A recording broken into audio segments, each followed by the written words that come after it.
Filosofia medieval. Estamos iniciando aí o nosso estudo de alguma das ideias do Santo Agostinho de Hipona. Santo Agostinho de Hipona é considerado um teólogo ou um filósofo da Idade Média cristão, tá? Portanto, um filósofo, um pensador ligado à Igreja Católica e ao pensamento cristão, tá? Santo Agostinho foi muito importante porque ele estabeleceu, de certa forma, uma filosofia que orientou muito o que é ser cristão pela Igreja Católica, ou seja, quando eu falo Igreja Católica, é a Igreja Católica Apostólica Romana, aquela sediada lá em Roma, né, hoje Vaticano, mas que foi a principal instituição da Idade Média, a mais poderosa, a mais influente.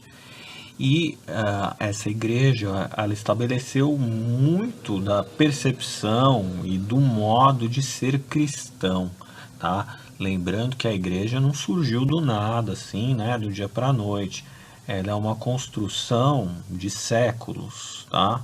E o que é ser cristão também é uma construção de séculos. Existiam vários cristianismos no início da Idade Média ali, né, no final da Antiguidade, quando Roma se torna oficialmente cristã, né? A gente está ali por volta de 300 depois de Cristo, né? E até então, desde a vida de Jesus, passando pelos apóstolos e seus seguidores, foram se formando muitas interpretações do cristianismo, muitas, né? Inclusive, eu já vou começar recomendando um filme para vocês. Deixa eu ver se eu escrevo aqui. Eu recomendei, lembra que eu recomendei o filme do Sócrates, que ele tinha sido dirigido pelo Roberto Rossellini, diretor italiano? Pois então, o mesmo Rossellini, ele também dirigiu um filme sobre a vida de Santo Agostinho, que se chama, acho que Santo Agostinho mesmo, tá? E nesse filme mostra muito bem o Santo Agostinho, né? O contexto do Santo Agostinho, que era marcado por disputas interpretativas com outras correntes cristãs, né? Inclusive tinha até uma corrente lá que falava mal que o Santo Agostinho estava entregue aos luxos da igreja, né? E não estava sendo verdadeiramente cristão, né? Que o verdadeiro cristão ele tem que ficar ali na rua, né? E abdicar das riquezas materiais, do conforto material, né? Então dá uma procurada nesse filme, já estou indicando aqui, dirigido pelo Roberto Rossellini, tá? Então vamos começar a falar um pouco dele, né? Quem foi o Santo Agostinho?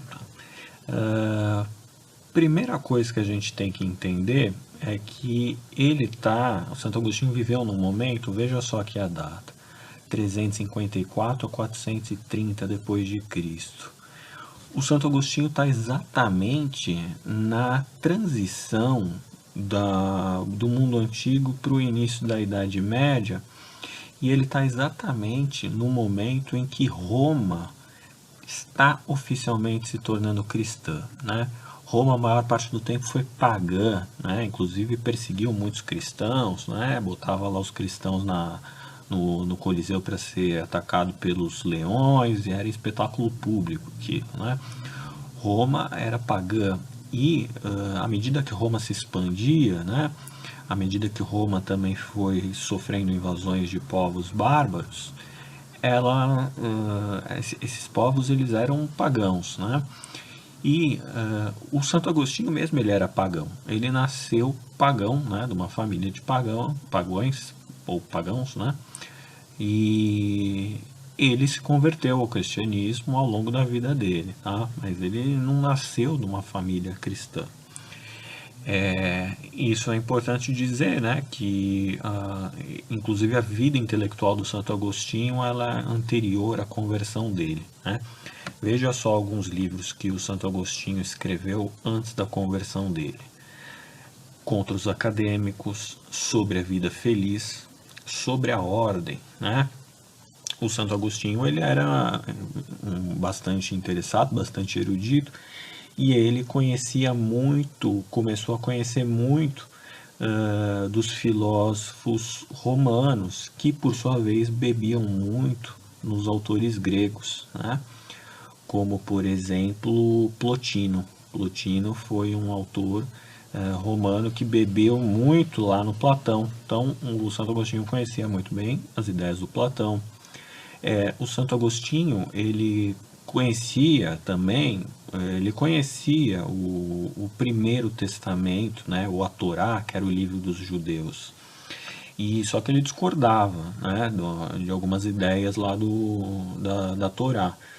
Como, por exemplo, ele era muito crítico da ideia de um Deus meio punidor, né, que é o Deus do Primeiro Testamento, né, tipo, passagens como a do Êxodo, por exemplo, né, onde Deus recomenda os judeus a roubarem o ouro dos egípcios, né. O Santo Agostinho era um pouco avesso a essas ideias, essas interpretações, né, então ele se afastou da Torá. E ao mesmo tempo também o Santo Agostinho conheceu os maniqueus, né?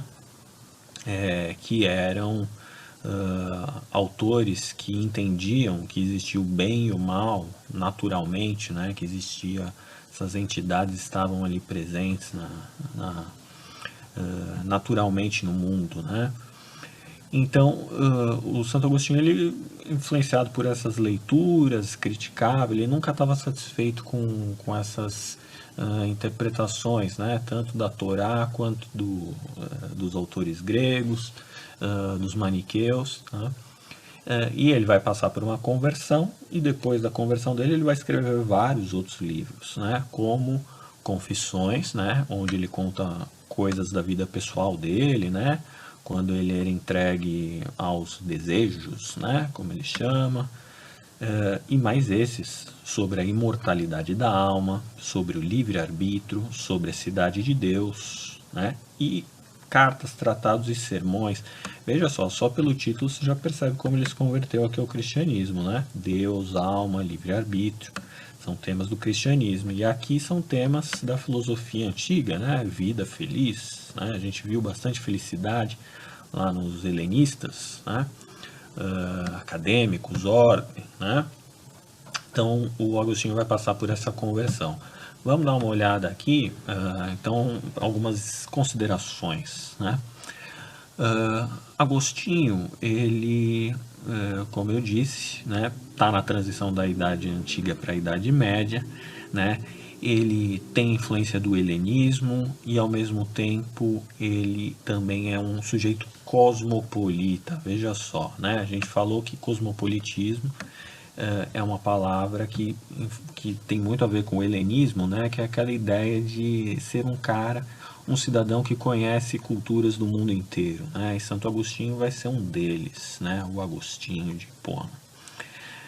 A gente pode dizer também que o Agostinho vai se tornar o principal representante da filosofia greco-romana cristã, ou seja, ele vai fazer um crossover, vai fazer uma mescla da filosofia greco-romana com o cristianismo, tá?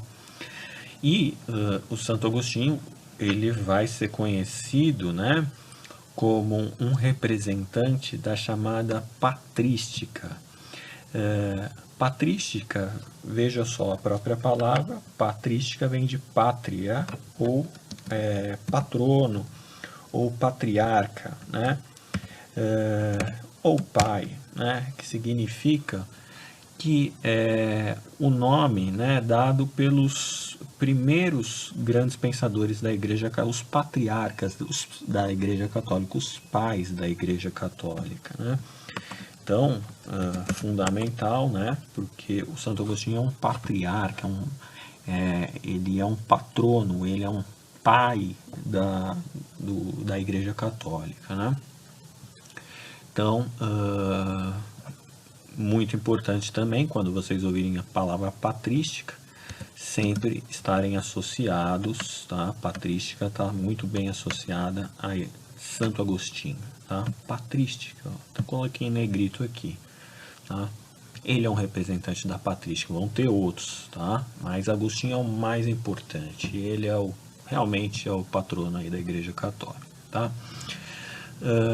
E a gente pode destacar também que essa filosofia do Agostinho, né, após a sua conversão, vai ter alguns objetivos, né?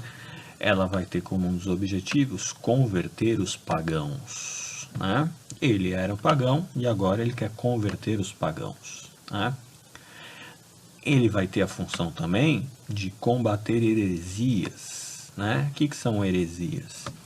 São práticas, interpretações, são pensamentos, são atitudes, interpretações sobre as coisas do mundo que vão de forma contrária aos dogmas da igreja, né?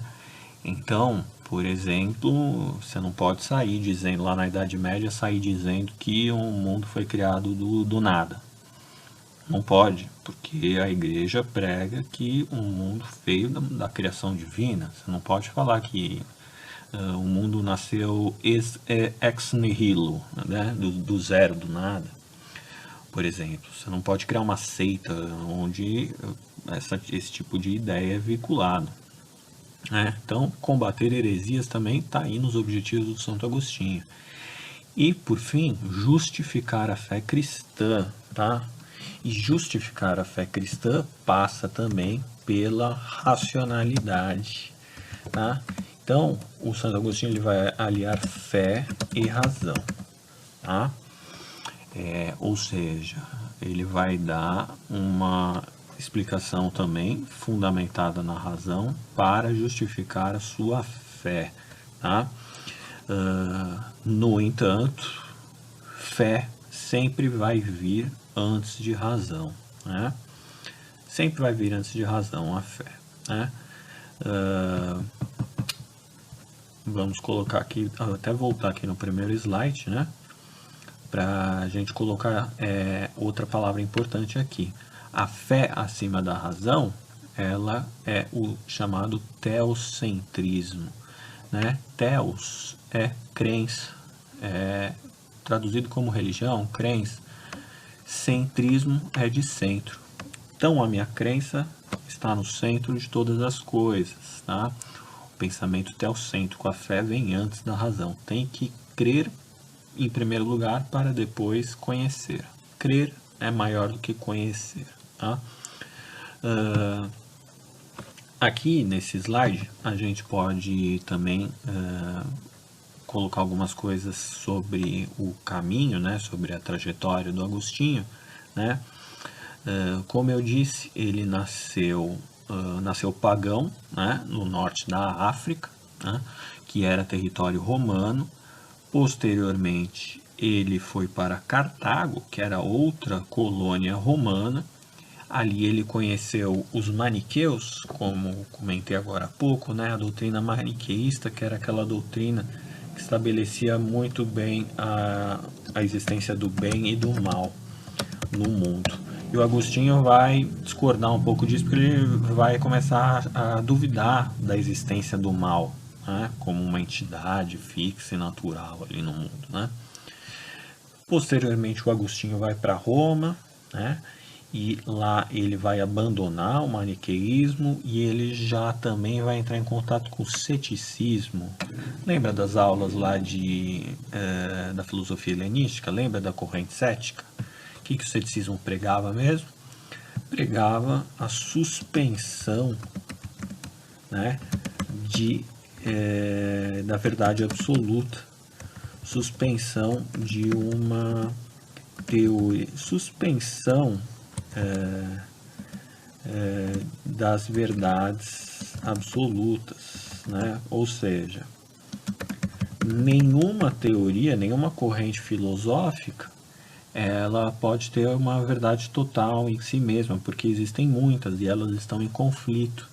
Então não dá para dizer que uma é melhor do que a outra, né? Então o Agostinho ele vai adotar aí por um período o ceticismo também, né? Veja que ele está buscando coisas, né? Ele foi nos maniqueus, foi nos céticos e por fim ele conhece também o Platão através do Plotino, né?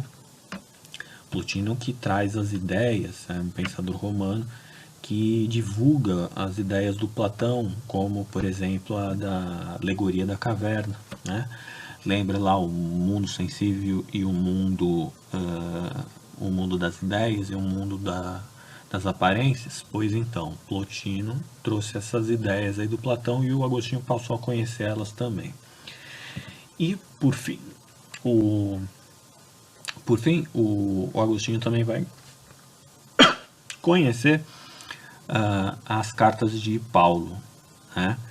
Que a gente sabe que Paulo foi um dos divulgadores, um dos primeiros cristãos que levaram o cristianismo para territórios do domínio romano, como por exemplo Grécia, né? E o Paulo não conheceu Jesus, né? Mas ele conduziu, né, a divulgação dos feitos de Jesus estão nas cartas de Paulo. O Agostinho conheceu. Então tá vendo como ele é eclético, né? Conheceu os maniqueus, já conhecia já conhecia a Torá, passou pelos céticos, passou pelo Platão e agora tá no Paulo, né? E veja só, a gente pode sintetizar as ideias do Agostinho, né, como de certa forma o Agostinho ele vai cristianizar o Platão, né?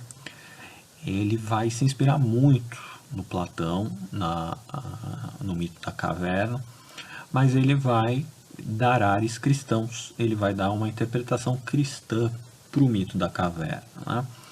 A gente viu que o mito da caverna ele faz parte da chamada epistemologia de Platão, né? Ou seja, é a parte da filosofia que se dedica às origens do conhecimento, né?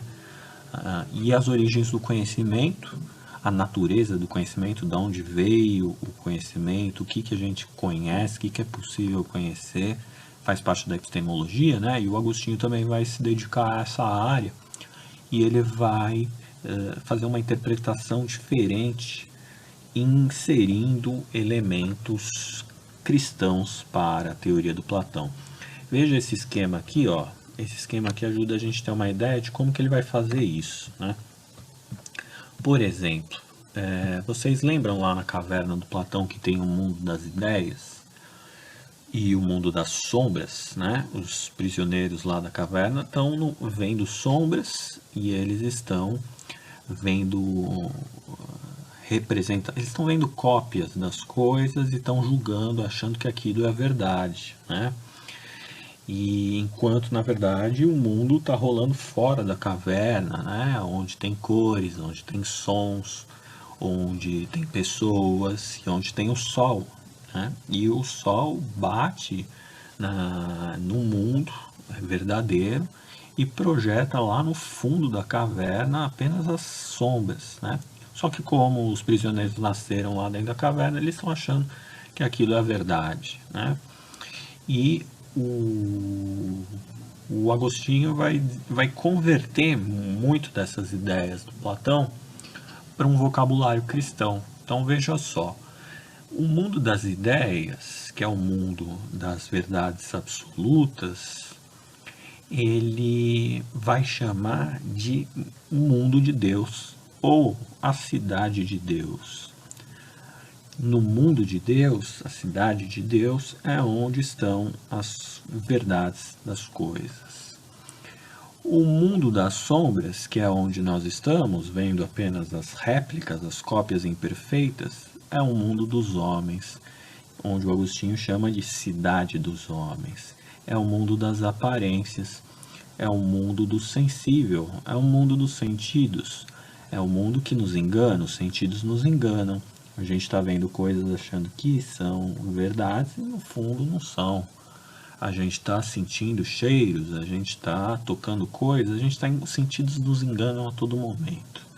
A gente está nas sombras, a gente está na cidade dos homens, né? Muito distante da verdade absoluta das coisas. E vocês devem lembrar que para o Platão, as ideias absolutas, as ideias verdadeiras, elas estão num outro plano, né?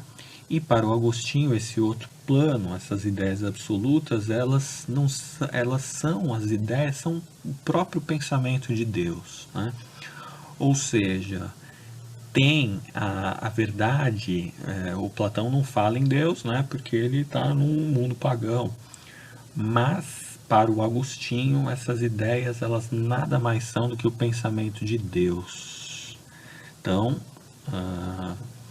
há já a presença de um único Deus aí agora, né?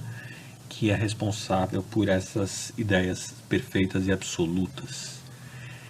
As cópias para o Platão, né? Dessas ideias verdadeiras, essas cópias imperfeitas, né?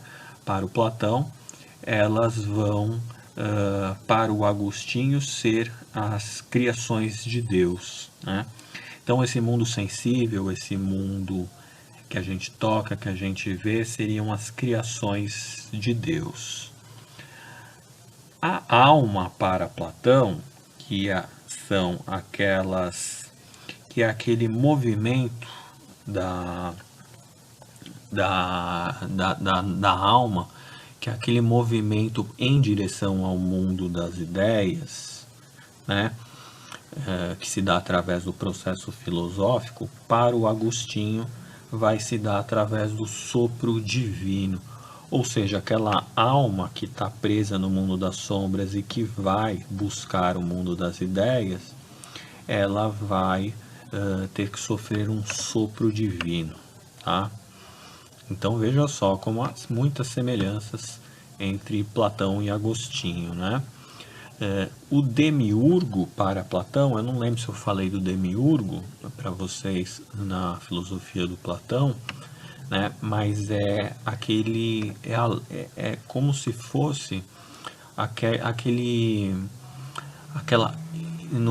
iluminação para a gente atingir a busca do conhecimento, né? Para o Agostinho vai ser exatamente uma luz divina, né?